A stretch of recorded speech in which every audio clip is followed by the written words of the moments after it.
आम्ही शाखेत होतो, म्हणलं, अरे एवढा अंतर कसं झाला. पण तेव्हाच प्लॅन असेल तर भाई तेव्हा बाहेरच होईल. पण तेव्हा ते झालं नाही म्हणून त्याने भाईंना आतमध्ये ऑफिसमध्ये ठेवलं.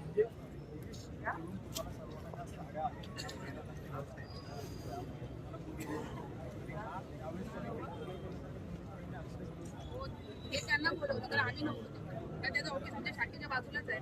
शाखा अशी आहे, त्याचं ऑफिस यात आहे. जेव्हा रिक्षामध्ये घातलं तेव्हा मी होते आणि ती आम्ही त्याची रिक्षात बसली ना त्यांच्यासोबत. त्यांना म्हणजे त्यांचं डोकं तिच्या मांडीवर होतं, कारण बसायला जागा नव्हती. तर तिला कुठे तू अंदर जा, आमच्या पोलीस रिक्षा आम्ही आले. आम्ही 3 जण होतो. त्याचा चेहरा काय अंधारात दिसला नाही आम्हाला.